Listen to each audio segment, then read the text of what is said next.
ተማምነው በሕጋዊ መንገድ በነፃ ካሉበት ሆነው ወደ ሀገር ቤት ገንዘብ መላክ ተችሏል። ላኪ ሬሚት አለሎት። እንኳን ለብርሃነ ትንሣኤው በሰላም አደረሶ።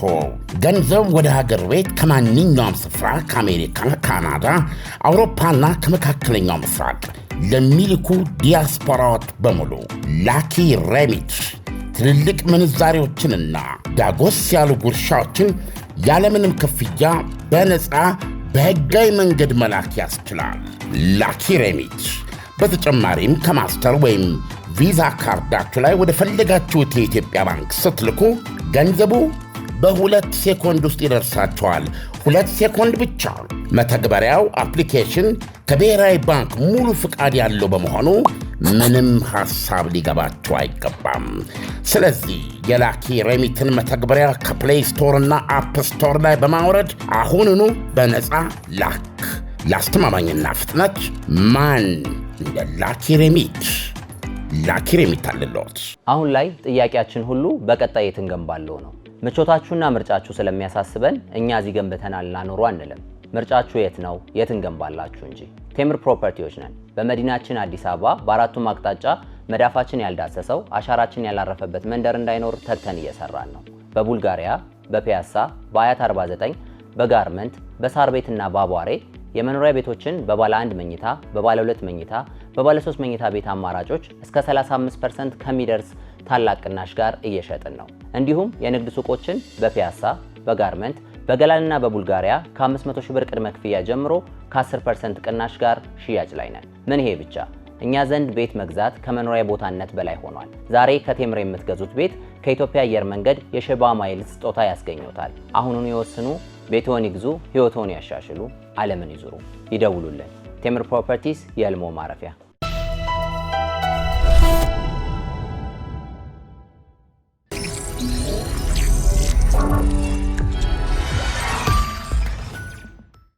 በመልካ ፖለቲካዊ ውጥረትና ጦርነት በምትታመስ ዓለም ውስጥ አያሌ ለሕሊና የሚዘገንኑ ሰብአዊ ኩነኔዎች ዓይንና ጆሮ ሳያገኙ ያልፋሉ።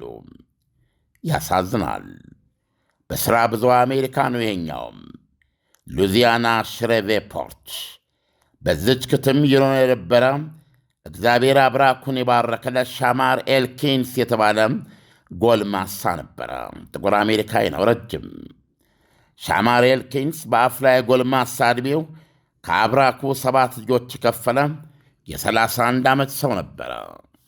ሰውየው ከዚህ ቀደም በሉዚያና ብሔራዊ ዘብ ጦር ውስጥ ከ2013 እስከ 2020 ያገለገለ መሆኑ ተመዝግበዋል። ተራ ወታደር ነበረ። ይህ ሰው ትናንት በሉዚያና ሰዓት አቆጣጠር ከማለዳው 12 ሰዓት ላይ ቤተሰቡ ላይ ጥይት አርከፈከፈባቸው። ዕድሜያቸው ከ1 እስከ 14 የሆኑ 8 ሕፃናትና ታዳጊ ወጣቶችን ፈጃቸው። ከ8ቱ መካከል 7ቱ የራሱ ልጆች ነበሩ። አንዱ በቤት ውስጥ ከባለቤቱ ጋር አብራ ክፉኛ ቆስላ ሆስፒታል የምትገኝ ሴት ልጅ ነበረ።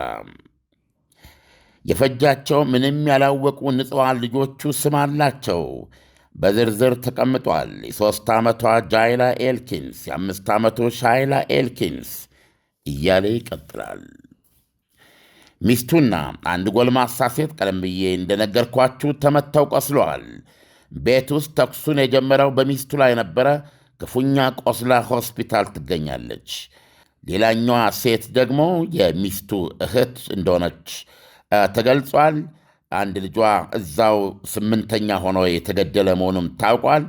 እሷም በደረሰባት ቁስለት ክፉኛ በሕይወቷ በቋፍ ላይ ይገኛል በሆስፒታል። መናጢው በጠቅላላው ሊረሽናቸው የሞከራቸው 10 ሰዎች መሆናቸው ታውቋል።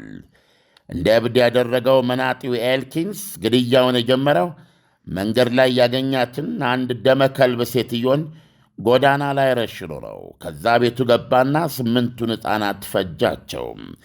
በቤቱ ውስጥ የነበረ 9ኛ ልጅ ከጣራው ዘሎ ሳይመታ በፊት መሬት በመፈጥፈጥ ራሱን አድኗል። አጥንቶቹ ተሰባብረው ለሆስፒታል ተዳርጓል። ኤልኪንስ በመጨረሻ ጥምብ ሕይወቱን ለማትረፍ መኪና አስገድዶ ነጥቆ ወዴት አባቱ በመሄድ ላይ ሳለ ፖሊስ ቆሻሻ ቅንጡ ላይ ጥይት ሰክስጎ ገድሎታል። የመናጢው ኤልኪንስ አማች ትሮይ ብራውን ኤልኪንስ ቤት ውስጥ አብሮ ነው የሚኖረው። ሆስፒታል አግኝተው ላነጋገሩት ጋዜጠኞች ሲናገር ሕፃናት ፈጁ ኤልኪንስን ያጦዘው ለዚህ ጅምላ ጭራሽነት ያበቃው አንድ ነገር ነው። አንድ ነገር፣ ሚስቱ ፍቺ ፈለገች ይላል ብራውን ሲናገር። ከዚች ጥያቄ በኋላ ኤልኪንስ ራሱን አልነበረም። ለመጨረሻ ጊዜ ያየውም ከትናንት በስቲያ ቅዳሜ ነበረ። የሚያደርገው ነገር ሁሉ ጤነኛ አልነበረም ይላል። ፍቺውን በተመለከተ ከሚስቱ ጋር ከተጨቃጨቀበት የመጀመሪያው ጊዜ አንስቶ እንዳበደ ሰው ነው ያደረገው ይላል ብራውን። ጨፈገገ ሲል ያክላል። በጣም ነበር የከፋው። ተውስቲ ተረጋጋ ስለው ወንድሜ ተወኝ፣ ሚስቴን ማጣት አልፈልግም አለኝ ብለዋል። ኤልኪንስ ፍታኝ ካለችውና ወደ ጅምላ ጨራሽ ከቀየረችው ሚስቱ በፊት ከቀደመ ትዳሩ 3 ልጆች አፍርቶም እንደ ሞት የሚፈራውን መራራ የፍቺ ጽዋ አሜን ብሎ ተጎንጭቶ ከወጣ በኋላ የመሠረተው ሁለተኛ ትዳሩ ነው እዚህ ውስጥ የከተተው። ከሁለተኛ ትዳሩም 4 ልጆች አፍርቶ ነበረ። በድምሩ ከ2 ትዳር የ7 ልጆች አባት ሆኖ እያለ ነው እንግዲህ እንዳለ ይፈጃቸው። የቀደመች የ3 ልጆቹ ሚስትም የዛው መንደር ነዋሪ መሆኗ ታውቋል። የእሷንም የሁለተኛ ሚስቱንም 7 ልጆች ነው በመላ ይጨፈጭፋቸው።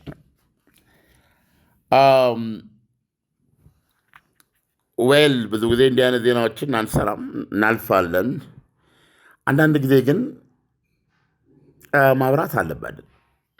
አዎ ዓለም አሁን በእርግጥም እጅግ በጣም የሚያሳዝን ታሪክ ነው። እንደዚህ አይነት ታሪኮች በእኛም ሀገር ውስጥ አልፎ አልፎ ይታያሉ። በእርግጥስ አሁን ይሄ ሰው ጤነኛ ነው ማለት እንችላለን? የአእምሮ በሽተኛ አይደለም ማለት የሚቻልባቸው ሁኔታዎች አሉ? እኔ በዛ ደረጃ ላይ አልችልም። ምክንያቱም የ7 ልጆች አባት ነው። ራሱን የሚያውቅ ሰርቶ የሚገባ ሰው ነው። የሥራ ቦታ ምናምን ሆነ አድራሻ ታሪክ አለው። እንደሰማው የፍቺ ጥያቄ ነው የቀረበለት። ኦኬ፣ የግል ሕይወቱ ትርምስ ውስጥ ሊገባ ይችላል። በፍቺ ውስጥ ብዙ ነገር ልታጣ ትችላለህ። ለወንድም ሆነ ለሴት ፍቺ የሚያስከትለው የራሱ ጣጣዎች ይኖሩታል። ብዙ ስሜታዊ ጉዳዮች ሊኖሩት ይችላሉ። በደሎችም ሊኖሩት ይችላሉ። ነገር ግን ማንም ሰው በፍርድ ወንበር ተቀምጦ ቢያየው የሆነ ሙጣጭ ኃላፊነት ግን ሊቀር ይገባል። ጭንቅላት ውስጥ ሙጣጭ ፍቅር ጭንቅላት ውስጥ ሊቀር ይገባል። እንዲህ አይነት ሁኔታ የገጠማቸው አንዳንድ ሰዎች የማይችሉበት ሁኔታ ሲፈጠር ባይመከርም ቀላሉ መንገድ ራሳቸውን ማጥፋት ነው። እሱ የሄደበት መንገድ ግን ምንድን ነው? እዚህ ውስጥ የሚታየው ሰይጣናዊነት ነው። ሰይጣን ብቻ ነው እንዲያን ነገር ሊያደርግ የሚገባው አይደለም እንዴ? የፈለገ ቢሆን ልጆቹ ናቸው 7ቱም። እንደው ለእነሱ ያለው ፍቅር እንኳን ጥፍጥፍ ብሎ አለቀ ቢባል እንኳ በዚህ መጠን እንዲጠላቸው በዚህ መጠን አልገባኝም። በጣም ይሄ መቼም ዞሮ የእንጀራ መብያ ነው የሚሆነው እንጂ የሰው ልጅን በሳይኮሎጂ ሳይካትሪ ገለመሌ እያልክ ስታጠና ታሪክ ስታወራ ትኖራለህ እንጂ ምንም መቋጫ የሚገኝለት ነገር አይደለም ሪሊ። ምክንያቱም በየትኛውም ሚዛን በየትኛውም መንገድ ይሄ ሰው አይደለም፣ ይሄ ኢንሴክት ነው። የሚገርም ነገር ነው። ይሄ በጣም በቃላት ለማስቀመጥ ያስቸግራል። ለምን ያልከኝ እንደሆነ ኦኬ፣ ፍቺ የጠየቀችው ማናት? ሚስቱ ናት አይደለም? አዎ። ስለዚህ ያለ ሚስቴ መኖር አልችልም አለ። ወይም ሚስቴ ማጣት አልፈልግም አለ። ሚስቴ ማጣት አልፈልግም የሚለው ነገር ውስጥ ምንድን ነው ያለ? ፍቅር ነው? አልገባኝም። ፍቅር ነው ብለን እንቁጠረው። በቃ በጣም ሚስቱን የሚያፈቅር ስለሆነ ከሚስቱ ውጪ ለመኖር አንድ ሰኮንድም ለማሰብ አልቻልም፣ ህይወት የለውም ብለን እናስብ። የሮሚዮን ቦታ እንስጠው። ከዛ በኋላ ሚስቴን አጥቼ ከምኖር ስጋውን ስለማልችለው እሷንም ገድዬ እኔ ሞታለሁ ብሎ አደረገው ብንል እንኳ እንደ በተወሰነ ደረጃ ይቅርታ ላደርግልት ማለት ከመደበኛ ወንጀሎች ጋር ልትመድበው ትችላለህ። ብዙ አሰቃቂ ከሚሰሩ ከወንጀል ከሚፈጽሙ እና የሞት ፍርድ በየወህኒ ቤቱ ከሚጠብቁ መካከል ልትቆጥረው ትችላለህ። ከከፉ ወንጀለኞች አንዱ ታደርገዋለህ ማለት ነው። ሚስቱን መጥቷል፣ ገድያለሁ ብሎ አስበዋል። ከዛ አጠገቧለችውን ሴት የእሷን ዋቴቨር ገደለ። ከዛ ልጆቹን ከ1 ዓመት ሕፃን ጀምሮ ያሉትን እስከ 14 ዓመት በአይነ ህሊና አስባቸው። በዚህ ውስጥ ያሉትን ልጆች በተኙበት አናታቸውን ብሎ ጨፍጭፎ አንዱ ሮጦ ካመለጠው በስተቀር ወደ ቤት ከውጭ ነው መሰለኝ የገባው። ወደ ቤት ከመግባቱ በፊት ደግሞ ጎዳና ላይ ያገኛትን አንድ ሴት ገሎ ከዛም መኪና አስገድሎ ጠልፎ ሄደ። ለማምለጥ እኮ ነው እየሞከረ ያለው። እስቲ ለመኖር እኮ ይፈልጋል ማለት እኮ ነው። አይደለም እንዴ? አዎ አለም። አሁን የዚህ ሰው አጠቃላይ ሁኔታው ትንሽ የተምታታ ነገር አለ። ለምሳሌ የመጀመሪያ ፍቅረኛው አይደለችም፣ ከመጀመሪያው ፍቅረኛው ወልዷል። ስለዚህ አንዳንድ ጊዜ ፍቅርን የምናይበትና የምንመዝንበት ሚዛን አለ። ኖርማል የምንለው ብዙዎቻችን ጋር ያለው አለ። እሱ አንዳንድ ጊዜ በጤነኛ ሰዎች ላይ ሊፈጠር የሚችል ነው። ልክ መልካችን እንደሚለያየው ሁሉ አንዳንድ ነገሮቻችንን የምንገልጽባቸው መንገዶች ይለያያሉ። ፍቅር ለአንዳንድ ሰው በጣም ቀላል ነገር ነው። አንዷን ሴት ያገባል፣ ይፈታል። አንዷን ይወዳል፣ ይተዋታል። ምንም ልብስ እንደ መቀየር ሊያየው ይችላል። ለአንዳንድ ሰው ግን የሞትና የሽረት ጉዳይ ሊሆን ይችላል። ለምሳሌ ይህንን ሰውዬ እንመልከተው።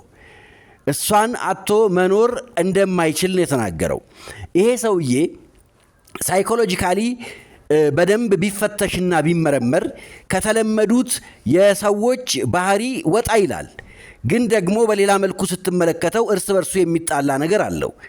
አንድ እሷን አጥቶ መኖር መፈለጉ፣ ሁለት ደግሞ ሁለተኛ ሚስቱ መሆኗና ከሁለቱም ሴቶች መውለዱ ማፍቀርና መለየትን ያውቃል። ይሄ ሰውዬ ማፍቀርና መለየትን የሚያቅ ሰው ከሆነ በእንደዚህ አይነት እልህና ቁጣ ውስጥ ገብቶ እንደዚህ አይነት ፍጅት ሊፈጽም አይችልም ብዬ አስባለሁ። ግን ይሄ ሰው መኖር መፈለጉ ብቻውን የተለየ ጭካኔ፣ አረመኔነት፣ ልጆቹን መፍጀቱም በእልህና በቁጣ ብቻ የተነሳ እንጂ ሳይኮሎጂካሊ የተለየ ጫና ያደረበት አይመስልም። አንተስ ዓለም እንዴት ታየዋለህ?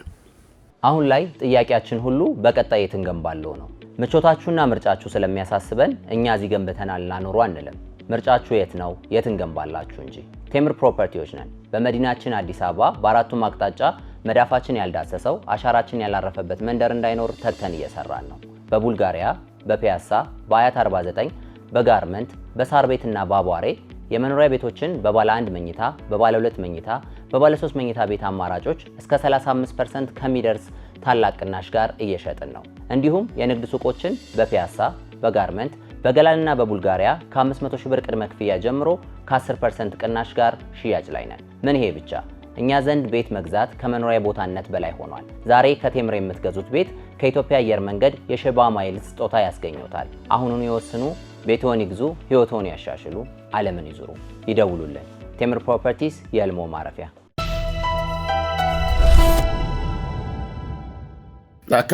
ከዚህ በተለየ ቢታይ ይሄ ኤክሰሲቭ የሆነ ከልክ በላይ የሆነ ከራሱ ውጪ አንዲት ጋት ማሰብ የማይችል የማይፈልግ አረመኔ፣ ምንም አይነት ስሜት የሚባል ነገር መቼም ሰው ስሜት አለው፣ በሆነ ነገር ይነካል። የፈለገ አረመኔ ብትሆን ነው የምነግርህ፣ በእነዚህ 8 ሕፃናት ውስጥ እነዚህን 8 ሕፃናት በተኙበት እያያቸው ሽጉጥ አይደለም መትረየስ ይዘህ ሊፈታተን የሚገባና ከአደጋ አልፈ እንኳን ልትሄድ የምትችለው አንድ ልጅ እንኳ መኖር ነበረበት። ዲስ ኢዝ ቴሪብል። እና ይሄ ሰውዬ በማንኛውም መመዘኛ የጭራቅ ምሳሌ ነው። ይሄ አንደኛ እውነቱን ለመናገር ለሰው ልጆች እምነት ጥሩ ነው። ለሰው ልጆች ሰዎች በሆነ ነገር በእግዚአብሔር ማመን አለባቸው ብዬ ነው ማምነው። እና ሰዎች እንደዚህ አይነት ምንም ነገር በሌላቸው ጊዜ የሁሉ ነገር መጀመሪያና መጨረሻ ሞት ነው ብለው ያመኑ ሰዎች ናቸው ይህንን ሊፈጽሙ የሚችሉት። ምንም የሚመጣብኝ ነገር የለም። ይሄ በዚህ ውስጥ የማይገለጥም። ምክንያቱም ከዚህ በፊት ብዙ ታሪኮች አሉ። ቤተሰብ እንዳለ ጨርሰው ራሳቸውን አብረው የሚገሉ ማለት ነው። እነዚህኛዎቹ ቤተሰቦቻቸውን ጨርሰው አብረው ራሳቸውን የሚገሉት ከሞት በኋላ የሚመጣብኝ የለም ብለው ያመኑ፣ እኔም ያለውን ኢሞሽናል ስቃይ ያለውን የህሊና ስቃይ ሁሉ አልሸክም አብሬም በቃ እኔም ጠፋው አጠፏቸው ብለው በድን የሆነ ሰው ምንም ነገር የለውም ብለው የሚያስቡ ናቸው እነዚህ። አየህ፣ ወይም ደግሞ ይሄን ሁሉ ቤተሰቤን አጥፍቼ እኔም ለመኖር አልችልም፣ ስለዚህ በህግ ገብቼ ስቃይ ከምቀበል በዚሁ እነሱን አጥፍቼ እጠፋለሁ የሚሉ አረመኖች ናቸው። ዞሮ ዞሮ የዚህኛው ግን የተለየ የሚያደርገው ቢሳካለት ኖሮ ነው የምነግርህ። አሁን በዚህ ነድቶ አምልጦ ወይ ሜክሲኮ ገብቶ አንዱ መሸታ ቤት ውስጥ ተደብቆ ሐሸሹን እየሸጠ 200 ዓመት እስኪ የሆነው ድረስ ለመኖር የሚችል ሰው ነው። ኬፔብል ሰው ነው። አሁን እንዳለ ልጆቹን እንደ ጫጩት ፈጅቶ እንደገና ሌላ ቦታ 3ኛ ሚስት አግብቶ መፈልፈል የሚችል ማሽን ነው ይሄ። እና በእውነት ነው የምነግርህ፣ ቤዚክ ዝም ብለህ ስታየው 10 ጊዜ ሳይኮሎጂ ሳይካትሪስት እያልክ ትንተና ብታደርግ መቋጫ የለውም የሰው ልጅ። እና በእውነት ከዚህ ለመጠበቅ ሁላችንም ፈራጅ መሆን የለብንም። ነገር ግን በተቻለን መጠን በህይወት እያለን በማናቸውም ሁኔታ ውስጥ የአእምሮ ልምምድ ማድረግ አለብን። ልባችን ቢጠቁርና እንኳ ቢያስቸግረን አእምሮአችን ሊታደገን ይገባል። ገብቶሃል? ይሄ ሰውዬ የእሱና የሚስቱ ህይወት የተሳሰረ ነው። ብዙ ጊዜ እንዲያንን ነገር አለ። አትፍችኝ፣ አንቺ ከፈታሽኝ የተለኝ ሚስቱን መቷታል። ይህን ጀስቲፋይ ማድረግ አይደለም። በነገራችን ላይ ሚስትን ባሏን የምትገልበት አጋጣሚ አለ። ታትስ ኖት ዘ ኢሹ። ነገር ግን በእነዚህ በሁለቱ መካከል በባልና ሚስት መካከል ባልና ሚስት የሚሆኑት ከመሬት ተነስቶ አይደለም። ብዙ ስንክሳር አለ። ከተነሱበት ተነስቶ አሁን እስከደረሱበት በመሃል ማት ነገሮች አሉ። ልጆች ምን አደረጉ? ምን አደረገች? የ1 ዓመት ልጅ፣ የ3 ዓመት ልጅ፣ የ5 ዓመት ልጅ፣ የ7፣ የ8፣ የ10፣ የ14 ምን አደረጉ? ጀስት አባት መሆን አያስፈልግም። ተኝቷል። ምን አደረጉ? እነሱ አልወሰኑም ሕይወታቸውን። በአንተ ውስጥ ነው ያሉት። አባዬን የሚሉ አባቴን የሚሉ ሚስት ፍቺ ይፈልጋለሁ እስካለች ቀን ድረስ ልጆች ነበሩ አይደል? እና ከዛ በኋላ ልጆች እንዳይሆኑ የሚያደርጋቸው ነገር ምን አለ? ለምን አተዋቸውም? ያደረገውን በሱና በሚስቱ መካከል የሆነው የተለመደ የሰው ልጆች ወንጀል ነው። የራሳቸው የህይወት መጨረሻ ዕጣ ፈንታም ነው። ሚስቱን ቢገድል በገደልበት ይጠይቃል። ዕጣ ፈንታው ነው። ፍርድም እንደ ማንኛውም መደበኛ ወንጀል ያየዋል። 7 ልጆች ኢብን 8ኛው የሱ ልጅ አይደለም። አላሳዘነውም፣ ገድለው እንደገና የመፍረድ አይደለም። ኦኬ ሰውየው ለምሳሌ እንትኑን አጥቷል። ምንድን ነው የሚባለው? ህሊናውን አጥቷል። ልንፈርድበት አንችልም የምንል ከሆነ ለምሳሌ ያክል የዚህ ማሳያ አንዱ መንገድ ላይ ያገኛት ሴት ገሎ ነው የገባው። መጀመሪያ አያውቃትም። ምንም የሚያውቃት ነገር የለም።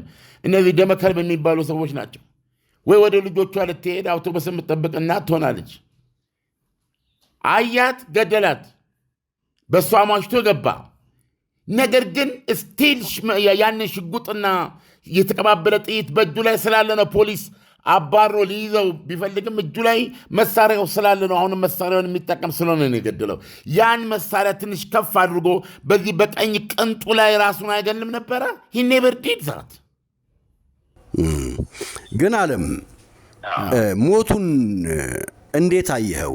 አንዳንድ ጊዜ ይሄ ሰውዬ ለምሳሌ የሚስቱን ወገኖች፣ ልጆቹን፣ መንገደኛዋን ሴት ገደለ እና በጣም ከባድ እንቅስቃሴ ላይ ነው ያለው ሰውየው፣ በመግደል እና በማምለጥ ላይ። በዚህ እንቅስቃሴ ውስጥ እያለ ነው የሞተው ይሄ ሰውዬ። አንዳንድ ጊዜ በሕግ ጥላ ስር ስትሆን የምታብሰለስልበት፣ የምትጸጸትበት፣ ራስን የምትወቅስበት ጊዜዎች ይፈጠራሉ። ይሄ ሰውዬ ግን የመጸጸቻ ራሱን የመስደቢያ ጊዜ አላገኘም። ይሄን ስልህ መጸጸት፣ ራስ መውቀስ፣ ራስን መስደብ ራሱ ቅጣት ነው። ይሄ ሰውዬ ምንም የህሊና ጸጸት ሳይሰማው ነው የሞተው፣ ሳይቀጣ ነው የሞተው። እንደዚህ አይነት ሰዎች እድል ፋንታ ቢኖር የልጆችህን ታሪክ፣ የባለቤትህን ፎቶች እንዲያይ በመጋበዝ የሰራው ወንጀል በህሊናው እንዲጮህ ሊደረግ ይገባ ነበር። ግን ይሄ ሰውዬ በእንቅስቃሴ ላይ ያለ ስለሆነ የሞተው ምንም አይነት ቅጣት፣ ምንም አይነት ነገር ሳያገኘው ነው ያረፈው። አንተስ ይሄን እንዴት ታየዋለህ? እኔ ምንም ዋስትና የለም እንዲህ አይነት ሰው ተይዞም ሊጸጽተው ይችላል በሚለው ፌክ ሊያደርግ ይችላል፣ እንደ ጸጽተው ሊሆን ይችላል። እኔ ብዙም እምነት የለኝም። ይህንን መደምደም የምችለው በበኩሌ አሁን ጥያቄው የእሱ ጉዳይ አይደለም። በዓለም ላይ ገዳዮች አሉ እና ዓለም ደግሞ ከምንም ነገር በላይ እንደምትወዳትም ከእሷ ውጭ ህይወት እንደሌለም ሁሉ ዓለምና አስከፊና አስጠሊታ የሚያደርጋት ምንም የማያውቁ ንጹሐን ደም እየጠጣች የምትኖር መሆኑ ነው። ትንሽ ማሳያ ነው እንጂ በመላው ዓለም በዚህ ደቂቃ በዚህ ሰዓት ያለ ኃጢአታቸው ያለምንም ምክንያት መሬት ደማቸውን የምትጠጣቸው ንጹሐን ብዙ ናቸው። ይህም የዚህ አካል ነው። ልጆቹ ያሳዝናሉ በጣም። ዓለም ምንም ነገር የማያውቁ ነገን በተስፋ የሚጠብቁ አባታቸውን ለማየት የሚጓጉ ከእናታቸው ጋር ተጫውተው ያልጠገቡ ቧርቀው ያልጠገቡ ዓለምን በጎ ነገሯን ክፉ ነገሯን አይተው በበጎው ተደስተው በክፉ ተጸጽተው ሳይኖሩ በጊዜ ነው የመሸባቸውና በእርግጥም በጣም ነው የሚያሳዝነው። ይኸው በዚሁ አጠናቀናል። ሰላም ዋል ኢሳያስ። ዓለም መልካም ቀን ይሆንልህ። ተማምነው በሕጋዊ መንገድ በነፃ ካሉበት ሆነው ወደ ሀገር ቤት ገንዘብ መላክ ተችሏል። ላኪ ሬሚት አለሎት። እንኳን ለብርሃነ ትንሣኤው በሰላም አደረሶ። ገንዘብ ወደ ሀገር ቤት ከማንኛውም ስፍራ ከአሜሪካ፣ ካናዳ፣ አውሮፓና ከመካከለኛው ምስራቅ ለሚልኩ ዲያስፖራዎች በሙሉ ላኪ ሬሚት ትልልቅ ምንዛሬዎችንና ዳጎስ ያሉ ጉርሻዎችን ያለምንም ክፍያ በነፃ በሕጋዊ መንገድ መላክ ያስችላል። ላኪ ሬሚት በተጨማሪም ከማስተር ወይም ቪዛ ካርዳችሁ ላይ ወደ ፈለጋችሁት የኢትዮጵያ ባንክ ስትልኩ ገንዘቡ በ2 ሴኮንድ ውስጥ ይደርሳችኋል። 2 ሴኮንድ ብቻ። መተግበሪያው አፕሊኬሽን ከብሔራዊ ባንክ ሙሉ ፍቃድ ያለው በመሆኑ ምንም ሐሳብ ሊገባችሁ አይገባም። ስለዚህ የላኪ ሬሚትን መተግበሪያ ከፕሌይ ስቶር እና አፕ ስቶር ላይ በማውረድ አሁኑኑ በነፃ ላክ። ለአስተማማኝና ፍጥነት ማን እንደ ላኪ ሬሚት። ላኪ ሬሚት አለሎት።